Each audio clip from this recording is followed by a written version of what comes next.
This happened to me when I was about 14 years old. I'm 18 now. When my family got our basement finished, my sister, who's 3 years older than me, got to move downstairs. This meant that I would get to move into her old room. I lived there for the rest of the school year, and once the summer came around, weird things started happening to me. I would stay up really late because I didn't have school or a job because I was 14. So every night I'd be going to bed at around 3 to 4 a.m. I swore that I could hear footsteps throughout my house, and even whispers of some kind every once in a while. I would hear tapping on my window, and I was on the second story with no trees close by, and it would really freak me out. Fast forward to about a month into summer, and my family decides to go out of the country for a summer vacation. We were on vacation for about 10 days, and a few days before we went home, I finally decided to ask my sister if she had had any of these experiences in that room as well. She told me she had, and I asked her if she had seen anything different than I had at this point. She told me the following story. The way that our house is laid out, if that bedroom door is open, you can see across the hall into the laundry room. My sister said that one night, she woke up out of a dead sleep, and both doors were open. She said that when she looked into the laundry room, she saw an old man staring at her, smiling. She said that he was naked, and just kept staring and smiling at her, and he eventually waved. She said she couldn't scream or move during the experience, which sounds a lot like sleep paralysis, but this happened when she was like 11 or 12, so she didn't know what that was yet. She said that she told our dad that she saw someone, and thought that they were hiding in our attic, because our attic door is in that laundry room. Our dad obviously believed that no one was there, but just to be safe he checked, and was proven right. This calmed her down, and she figured she must have just dreamed it. At this point in the story, I had already started to assume that it was probably just sleep paralysis, or just an overactive 11-year-old's imagination. But that was until she hit me with something that made my blood run cold. She said that when she went back to sleep that night and woke up the next morning, she had scratches and bruises on her legs. This wasn't a one-time occurrence either. She said that any time she told anyone about the old man in the laundry room, she would wake up the next day with scratches and bruises. Freaked out, but also wondering if she was full of it, I enjoyed the rest of the vacation with my family. Eventually, a few days later, we returned home and I had to stay in that room. The moment I laid down to go to bed, I was reminded of my sister's experience, and it freaked me out. But I just chalked it up to her imagination again and went to sleep. Scratches, bruises, up and down my legs. The telltale markings of that man that my sister had seen staring at her. I freaked out in the bathroom when I first saw them, because there was no way this had happened. It had been days since my sister had told me what she'd seen, and we were out of the country. Yet somehow, he still was able to act, but he acted on me instead of her. This leads me to believe that if this thing exists, it is somehow tied to that room as much as it is tied to my sister. It only attacks when my sister talks about it, but for some reason it only attacks the person in that room. Nothing has happened to me since that day, because I've never talked to my sister about it since. I've told this story to a bunch of people, and nothing happens to me. Does anyone know what this could be, or has anyone had a similar experience?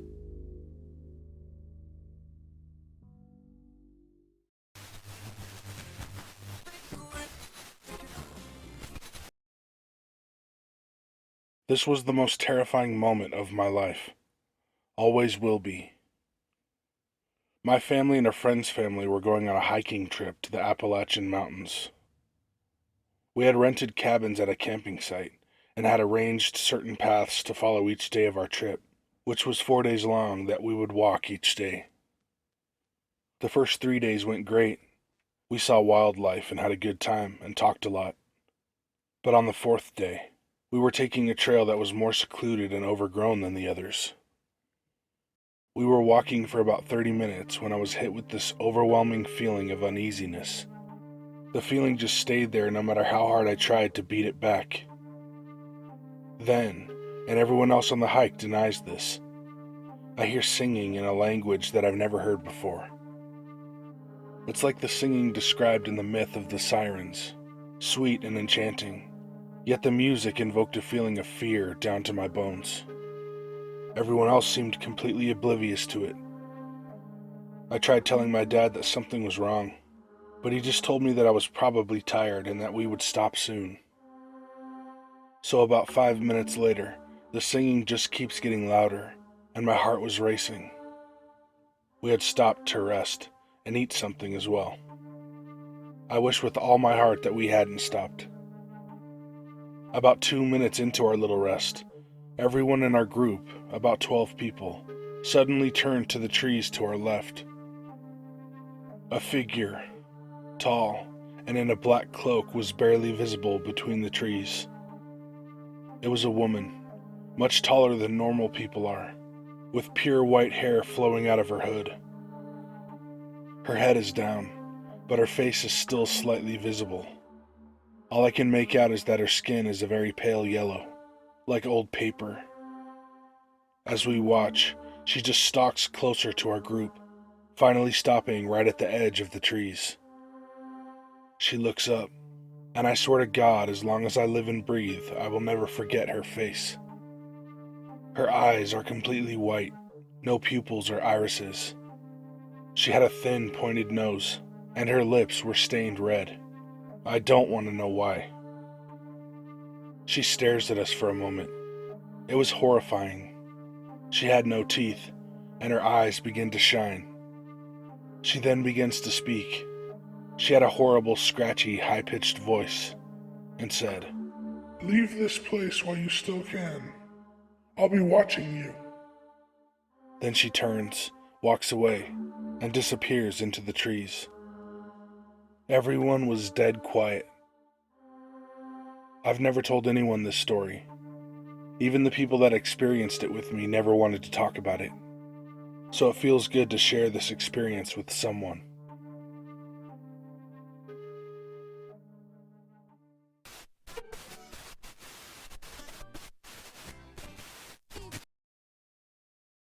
I was 11. It was southern Indiana, 1996. Driving home from a bowling birthday party, I sat in the back seat looking out the window at a stoplight, and eventually toward the car stopped next to me, a gray station wagon. In the front seat sat a husky child with a paper bag over its head. That caught my eye. I watched as the fat kid took off the bag tentatively, as if just to peek. He peeked and then went further. He removed the bag entirely. It was a pig. I don't know how else to describe it. The eyes were human, but honestly, Google pig eyes. They're already pretty human-like. And he had a snout, and ears, and was a callow pink. He looked around his field of view until we locked eyes. He panicked immediately and fell to the floor. The woman driving him, an older lady in her early 60s with mostly gray hair and thick collegiate glasses, looked over, concerned. The light turned green and they drove off fast. I tried to tell my mom to speed up, but my 11-year-old brain could not begin to speak the right words to make any sense at all. I think about the pig boy at least once a month.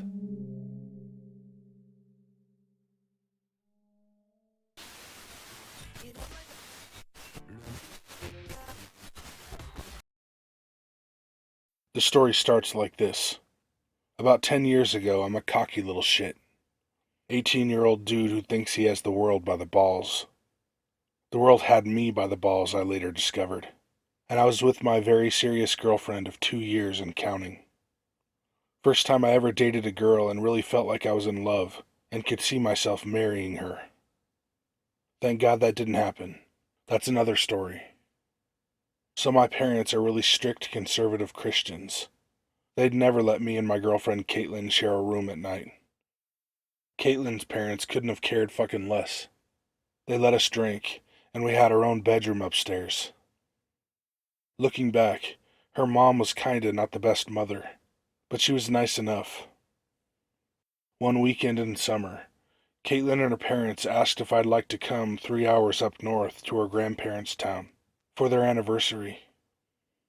This place is hours away from civilization, as secluded as it gets. Northern Michigan. The only people we saw were Amish. I said, hell yeah. Her grandparents are wealthy and fun. I knew it'd be a great time, but too many people were staying in their big-ass lovely house, so we had to rent a cabin in the woods. The cabin is at least 20 minutes from the nearest village or town or whatever. Right away it seemed off. Back in the woods off this creepy, secluded, and quiet dirt road. Everything was silent. The cabins next to us were empty. It was just us. I'm not worried about it at all, because I have this wonderful and fleeting confidence that alcohol and the possibility of getting some action this weekend will give a young man. PBR and hormones, baby. So I'll skip the daytime activities as they don't matter here. We just had a regular fun time with family, and we returned to our cabin for the night. Our room was upstairs, in this sort of loft area. This cabin was oldish and rustic, and just empty. Not physically empty, just void of something. The kind of emptiness you can feel. But hey, we're way out in the woods, and no one has probably been here in ages. Of course it feels dead in here. That night was when it happened, and I'm positive I'll miss a bunch of details, as I blocked it out of my memory until I saw this sub, and it came back.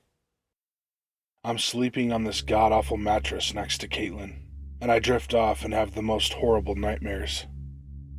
They weren't exactly dreams, though. I don't know how to explain it.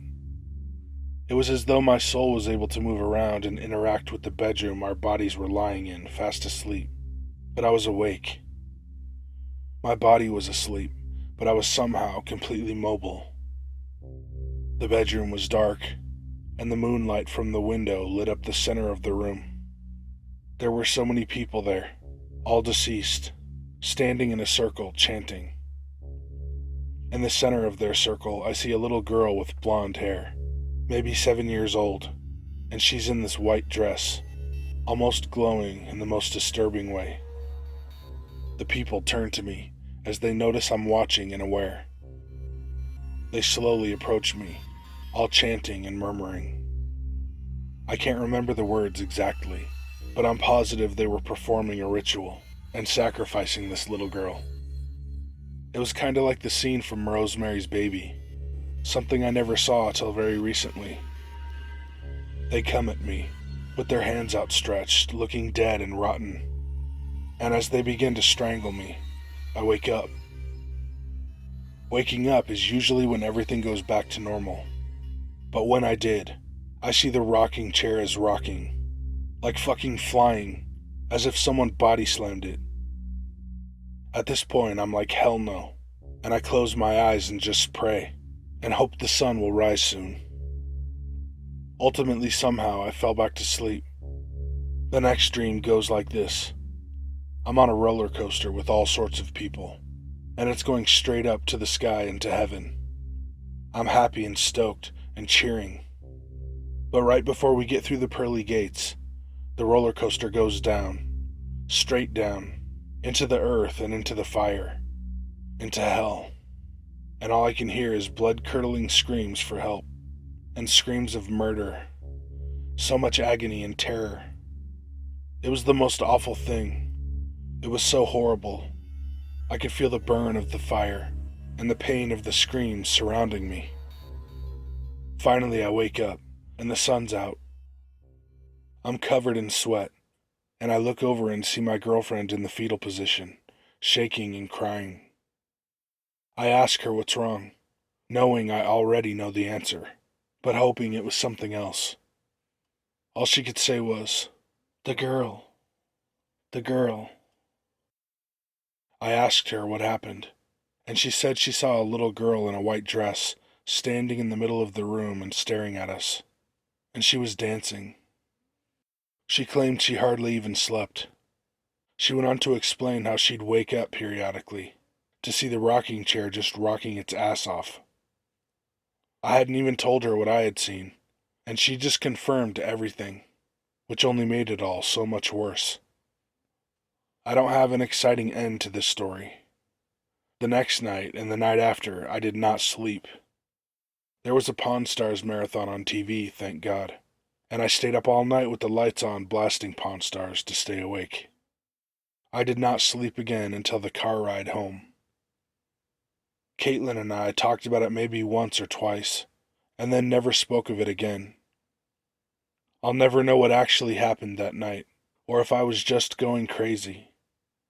All I can say for sure is that I'm never going anywhere near there again. As much as I'd like answers, I'd rather just forget about this one.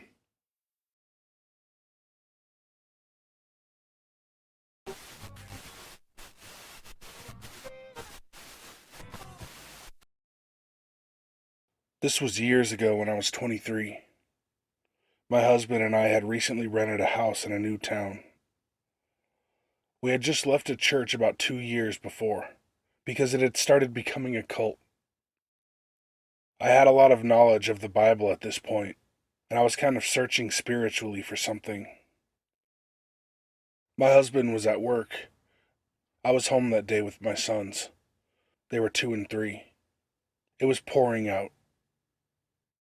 I got a knock on my door, which was a sliding glass door, so I could see the people outside. Immediately, I thought, more Jehovah's Witnesses with watchtower pamphlets. It was a white woman in a dress suit, and a tall, at least 6-foot Asian man in a suit. The man was holding a briefcase. We lived really close to all the other houses in the neighborhood, and I had people that lived above us on the top floor, so I felt safe to go to the door and talk to them. I was about to tell them no thanks, but they said they were from the World Mission Society Church of God, and they wanted to tell me all about Mother God. This piqued my interest. If it wasn't raining, I would have talked to them through the screen door, but I felt bad and let them in my house. I know, so stupid. I definitely regretted it. We go into the living room where my boys are playing. The lady gets the creepiest smile and is staring at my kids. She says, "I love kids. I really want kids of my own, but I wasn't blessed with being able to."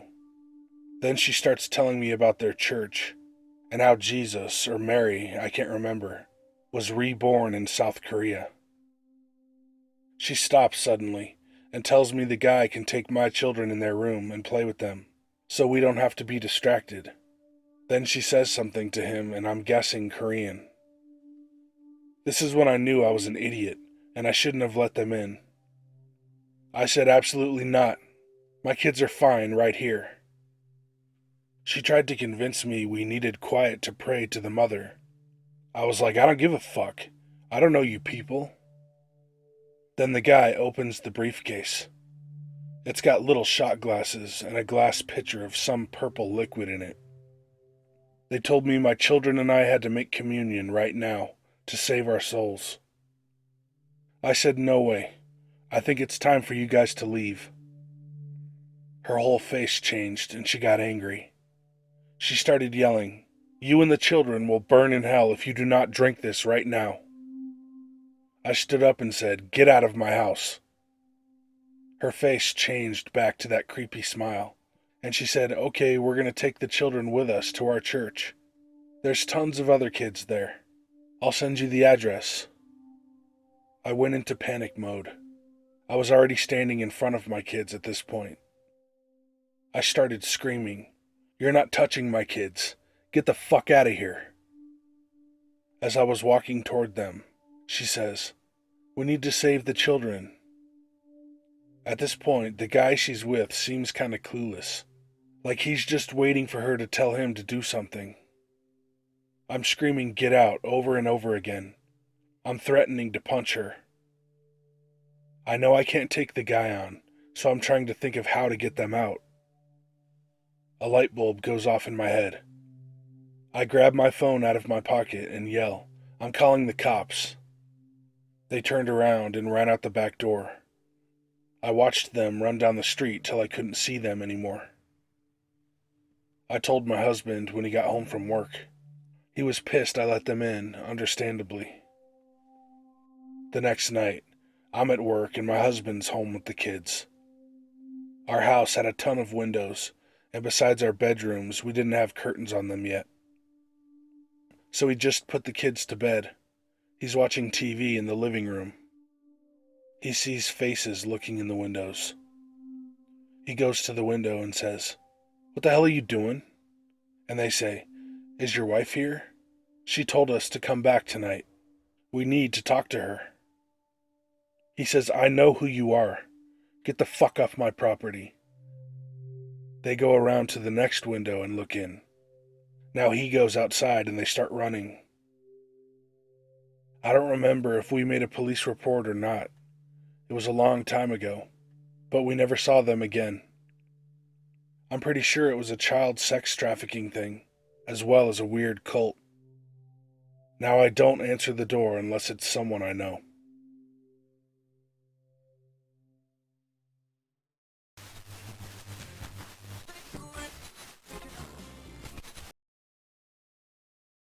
I used to work mid-shifts for a couple of years. I would get off work at about 2 a.m. and be in the parking lot in the building basement by around 2:30 or 3.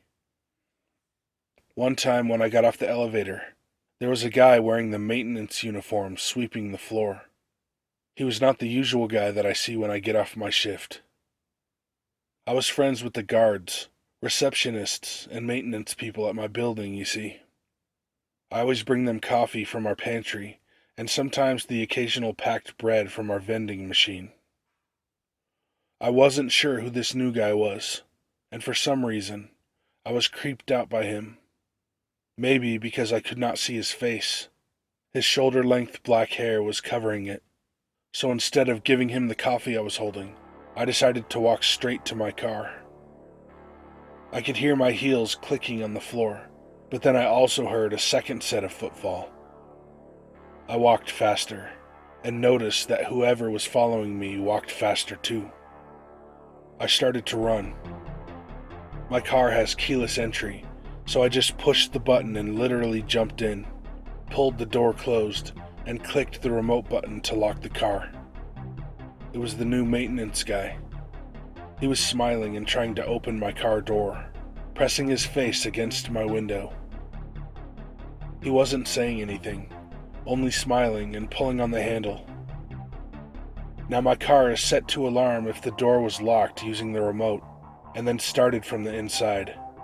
So I proceeded to start the engine, and the alarm went off. The guy stopped trying to open my door, stood straight, gave me a salute, and walked away.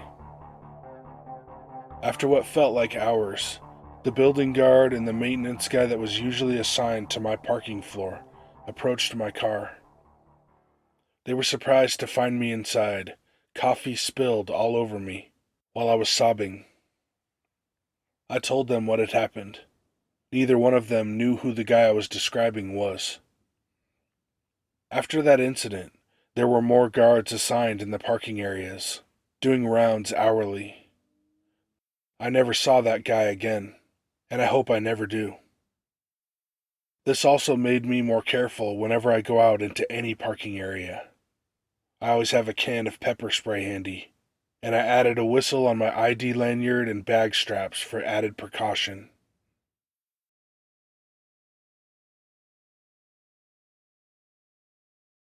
Hey guys and ladies, thanks for watching.